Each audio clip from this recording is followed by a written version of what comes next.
intenção em realizar essas expedições é ampliar o conhecimento científico da área protegida pela Reserva Natural Serra do Tombador. A geração desses resultados, dessas pesquisas científicas, ele é importante não só para ressaltar a importância de unidades de conservação como a reserva para a proteção do bioma cerrado, que é uma das savanas mais biodiversas do Brasil e é também considerada o berço das águas do Brasil, pois uma das maiores bacias hidrográficas que abastece o Brasil inteiro nasce aqui, como também para auxiliar na elaboração de futuras estratégias de conservação.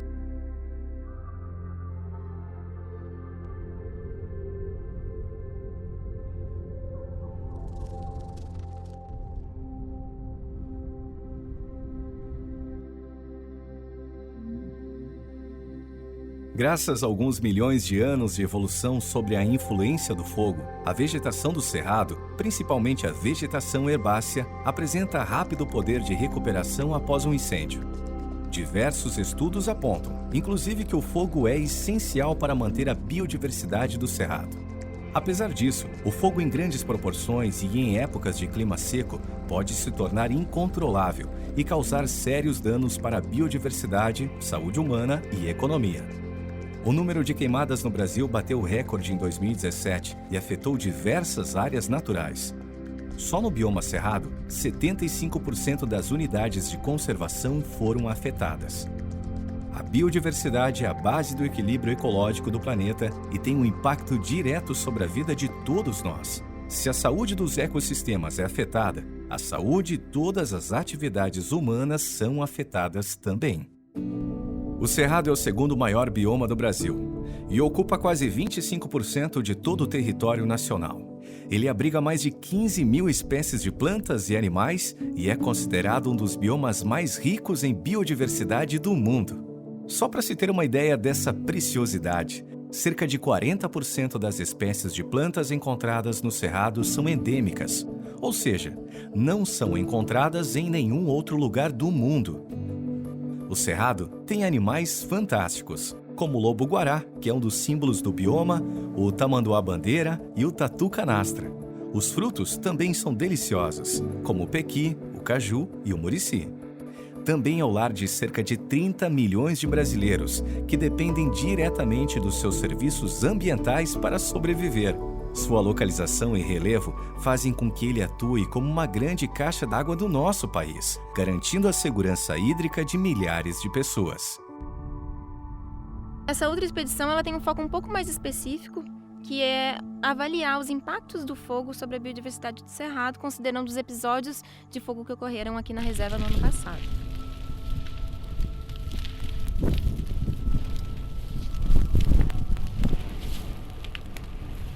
Para isso, nós selecionamos grupos de fauna específicos, que respondem mais rapidamente a distúrbios ambientais como esse. O primeiro deles é a herpetofauna, que seriam répteis e anfíbios, que pelo fato de dependerem de ambientes úmidos, tanto para viver quanto para se reproduzir, são os primeiros a sofrerem com distúrbios como esse.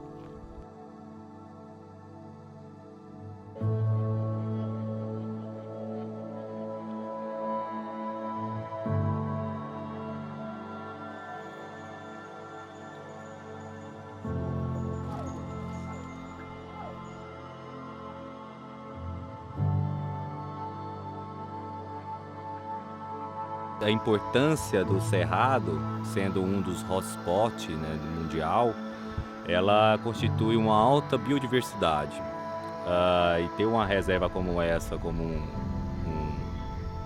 um patrimônio natural, é de extrema importância para documentar, preservar e educar a sociedade como um todo. E sendo os animais ectotérmicos, né, uma causalidade como o fogo, deu a entender, deu uma indicação que sofreram muito impacto com isso.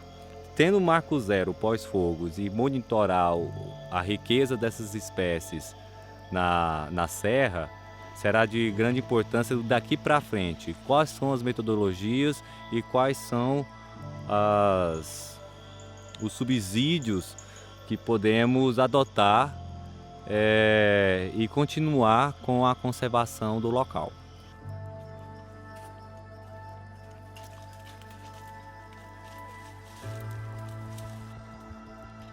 É instalar um gravador, né? Trabalho com bioacústica, Esse gravador ele é automatizado, programado para gravar sozinho à medida que as horas foram passando, certo? Programei para gravar em 24 horas, né, ao longo do dia, 5 minutos por hora. Então, quando chegar o momento, por exemplo, dia 23 de fevereiro de 2018, às 17 horas, ele vai começar a gravar o som em geral. Ele vai captar aves, anfíbios, cigarras, grilos, o que tiver fazendo o som, ele vai captar, certo? E eu coloco junto com o gravador um datalog, que tem a função de mensurar a temperatura e a umidade do ar. Esses dados serão fundamentais para poder interpretar o que o ambiente está influenciando nesses indivíduos. Outro grupo estudado são os pequenos mamíferos não voadores, que por serem animais pequenos e por terem uma área de vida mais restrita, também não conseguem percorrer longas distâncias e fugir, né, quando o fogo passa. Então, também sofrem um impacto bem grande, né, quando há eventos como esse.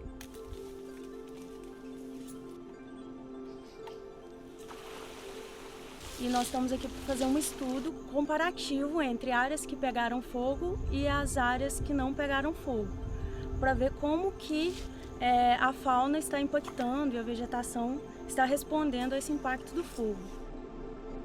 Vamos cavar aqui, porque pro lado de cá pegou fogo tudo. A princípio, os estudos iniciais que foram feitos aqui foram focados no inventário da biodiversidade. Agora, com essa questão do fogo, nós estamos incrementando esses estudos, não só do ponto de vista de aumentar o conhecimento geral sobre a biodiversidade, mas particularmente para tentar entender qual o impacto do fogo sobre essa fauna e flora residentes na reserva natural. Então, é isso que eu quero. Então, um lugar que você acha que tem... Bom trabalho. Obrigada, Watson.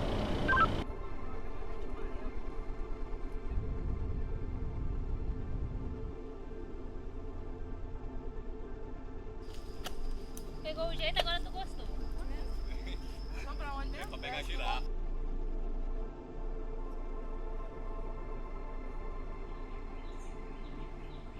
A gente faz o registro também desses animais utilizando de uma tecnologia bem interessante que são as camera traps, ou conhecidas também como armadilhas fotográficas. O nome já diz tudo, ela faz o registro fotográfico das espécies que estão presentes ali na área. E elas ficam paradas, elas possuem um sensor infravermelho e um sensor de movimento. Quando o animal passa, ela faz então o registro daquele animal. E agora, com essa tecnologia renovada, as armadilhas fotográficas têm filmado também os animais. E isso é muito bacana, porque a gente pode fazer registros fundamentais não só sobre as espécies que ali existem, mas particularmente sobre os hábitos alimentares, sobre os comportamentos, né? Em especial o comportamento reprodutivo. A gente pode detectar filhotes e fêmeas lactantes. Então tudo isso gera para a gente dados importantes sobre a biologia das espécies, não somente sobre a riqueza de espécies que a gente encontra ali na área.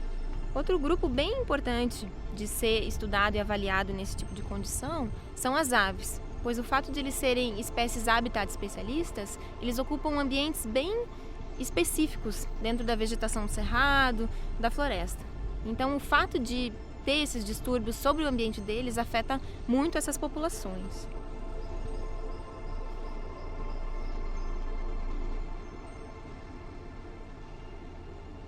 A gente está aqui para poder fazer uma comparação das áreas queimadas e não queimadas.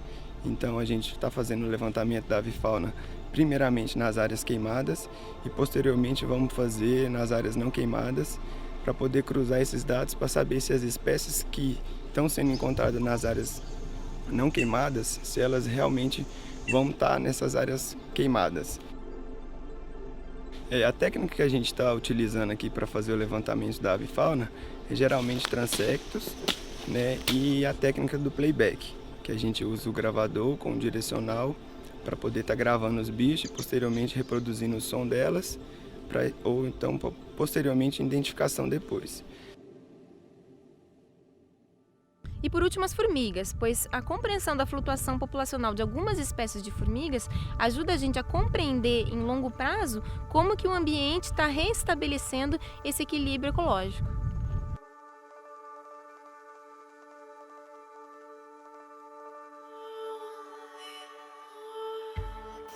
Porque quando a gente tem algum distúrbio, como o fogo, por exemplo, isso favorece alguns grupos de formiga a expandir o seu local, né? Então ela acaba ocorrendo, né? A gente pôde observar aqui nas áreas queimadas o aparecimento de diversos formigueiros em que a gente não tinha essa ocorrência antes, ou uma ocorrência em menor escala, porque justamente elas são favorecidas. E à medida que o ambiente vai voltando ao seu normal, outros grupos de formigas com outras necessidades, com outras dietas diferentes, ela começa também a voltar. Então a gente tem noção de acordo com a flutuação do tamanho dessa população e da variedade dessas espécies, entender como que está havendo, como que o ambiente, qual a velocidade que o ambiente está chegando à sua normalidade ou uma coisa próxima bem à sua normalidade. Além disso, nós temos uma equipe de especialistas em flora que estão realizando um inventário de vegetação em áreas impactadas e não impactadas pelo fogo, que, combinado com os resultados dos outros grupos de fauna que estão sendo estudados aqui, vão auxiliar na consolidação de um marco zero para que a gente possa monitorar como que está ocorrendo o restabelecimento desse ambiente, do equilíbrio ecológico da Reserva Natural Serra do Tombador em longo prazo. A folha ali, Felipe, ela é uma folha digitada, tá vendo? Lembra da mão. A embaúba é uma folha bilobada, o limbo é inteiro recortado, né? Então o nosso objetivo aqui é estar fazendo um inventário, né? Primeiramente, fazendo um inventário da flora da área queimada e inventário da flora da área não queimada. E pegando parte do cerrado, pegando parte da floresta estacional semidecidual que nós temos aqui, para ver e tentar entender o que está acontecendo com essa regeneração. Nosso grande objetivo com essa análise é conseguir fazer alguma intervenção antes que a gente tenha um problema mais sério, como algumas áreas que a gente observou em que depois da passagem de um fogo, foi um fogo mais antigo, nós tivemos a dominância de liana e em outras áreas dominância de bambu, né? Então se nós conseguirmos entender como que está havendo a regeneração dessas áreas, seja ela de cerrado, seja ela de mata, a gente pode perceber que está acontecendo algum problema, né, dentro dessa regeneração que vai ou atrasar essa regeneração ou até mesmo impedir que essa regeneração ocorra em determinadas áreas. E a nossa ideia é estar criando uma modelagem espaço-temporal também do risco de incêndio aqui dentro da reserva, né? Então, espacialmente, a gente estaria utilizando as informações ambientais, como cobertura vegetal, né, como inclinação do terreno, a exposição da vertente, que isso é muito importante. A gente tem algumas exposições, como a exposição norte e oeste, são as exposições mais quentes e mais secas, né? Então, são as exposições em que a gente tem um maior risco, a vegetação também se encontra mais seca nesses locais. Então, onde o fogo tem condição de se alastrar de uma maneira mais fácil e mais rápida. Enquanto as exposições sul, exposições leste, ela tende a ser mais fria e mais úmida. Então isso acaba dificultando um pouco. Então a gente junta essas informações ambientais, algumas espécies são mais suscetíveis, como por exemplo a questão da vegetação herbácea. Por ela ser mais fina, ela é mais suscetível a gente ter a ocorrência do fogo e a propagação do fogo nela. A vegetação florestal já é uma vegetação, é um sistema mais úmido, então o fogo entra nela, mas ele diminui a velocidade dele. Ele tende a fazer uma queima mais, de uma intensidade de um fogo menor, uma velocidade de propagação menor. Então, juntando essas informações ambientais, a gente consegue ter criar um mapa para a reserva da suscetibilidade à ocorrência de incêndio, né? Então, em cima desse mapa de suscetibilidade à ocorrência de incêndio, a gente tem condição de vir construindo a nossa infraestrutura para estar prevenindo, né? Fazendo um trabalho de prevenção. Caso a gente tenha uma ocorrência, a gente, por exemplo, que não tem jeito, isso é impossível a gente estar eliminando 100% o fogo, que ultrapassa as questões ambientais, começa a entrar também em questões sociológicas, em que a gente tem sempre o risco. Mas a gente consegue fazer que a gente tenha um menor risco dele se propagar numa área tão grande. Então a gente, entendendo qual que é a espacialização dessa suscetibilidade às ocorrências, a gente cria uma estrutura para conter esse fogo de uma maneira mais eficiente. Além disso, a gente tem condições também, que nós temos uma estação meteorológica aqui, de estar criando um modelo matemático de previsão do risco de incêndio, né? Previsão da ocorrência. A gente prevê o risco. Então a gente vai ter dias de risco nulo, né? Meteorologicamente a gente tem condições de estabelecer dias de risco nulo. E vamos ter condições também de estabelecer dias de risco altíssimo. Então nesses dias de risco altíssimo, a gente mudar a rotina da vigilância, né? Começar a ter uma vigilância dentro, já vamos ter as áreas de maior risco. E vamos também ter os dias de maior risco, a gente consegue então estar estabelecendo uma maneira mais eficiente a vigilância dos focos, para tentar pegar ele antes que se dispare, antes que ele se torne quase que impossível de estar se apagando.